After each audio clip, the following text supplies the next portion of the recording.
First up, we got vertical angles. Vertical angles are opposite angles of two intersecting lines. To determine x in this problem, you must subtract 6 from 96 and then divide 90 by 2. Plug in x back into the original equation and you should get x equals 45. Our second example is the angle bisector.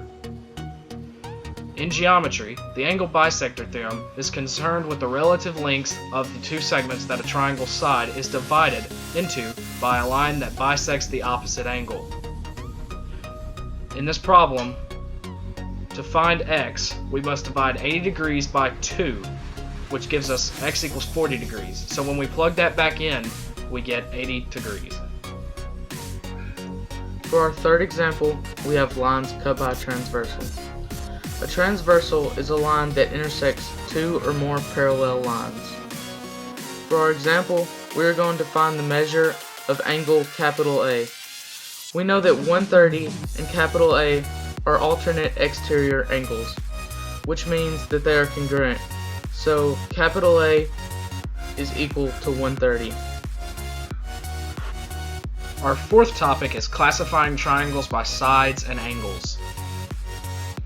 Our first one is isosceles, where two sides of the triangle are the same length and the third side is not. Our second one is the right triangle, where in between the opposite side and the adjacent side there is a 90-degree angle. This can also be an isosceles triangle, but never an equilateral, because the third side will always be longer than the other two. The hypotenuse will be. Our third triangle is the scalene triangle, which none of the sides are equal. And our fourth one is the equilateral triangle, where all angles are equal and all sides are equal. For our fifth example, we have mid-segments of a triangle. The mid-segment of a triangle is a segment joining the midpoints of two sides of a triangle. In our example problem, to find x, you must divide the side DE by 2, which gives you x is equal to 12. Our sixth topic is the exterior angle theorem. An exterior angle of a triangle is equal to the sum of the opposite interior angles. In this problem, what we need to do to find the exterior angle is add 33 degrees and 83 degrees, which gives you 116 degrees.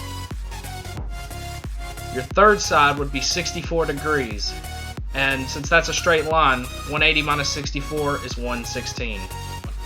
Our seventh topic is the midpoint formula. A midpoint divides a line segment into two equal segments. The midpoint formula is x sub 2 plus x sub 1 divided by 2, and y sub 2 plus y sub 1 divided by 2. In this example problem, to determine x of r, we must add negative 9 and negative 3, which gives you negative 12. Then you must divide by 2, which gives you negative 6. To find y, you must first add negative 1 and 7, which gives you 6. Then you divide that by 2 and gives you 3. And your midpoint is negative 6, 3. Our eighth topic is the perpendicular bisector. A perpendicular bisector always crosses the line at right angles or 90 degrees. And to find the perpendicular bisector, you need to find the midpoint, which is 5, 4.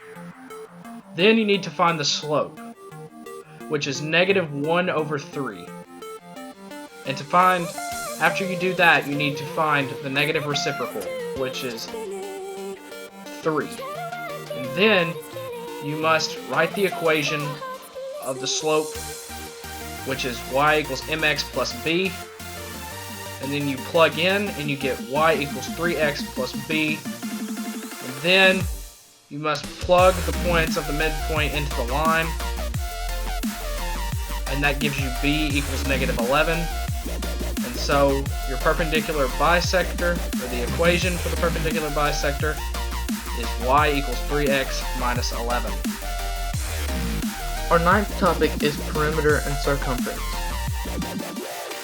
Perimeter is when you add up all the sides, and circumference is pi times the diameter. In this problem, all the sides are congruent. To find the perimeter, you multiply 16 times 4, which gets you 64. In the circumference problem, you use pi times the diameter, which is 5. So 3.14 times 5 gives you 15.7. Our 10th and final topic is the distance formula. The distance formula is the square root of x sub 2 minus x sub 1 squared plus y sub 2 minus y sub 1 squared. We are going to be using points G and V. The distance formula would be 5 minus negative 2 and then 4 minus negative 1 squared. You would have to square both of these, which gives us 7 squared and 5 squared, which then equals 74, and the square root of 74 is 8.6.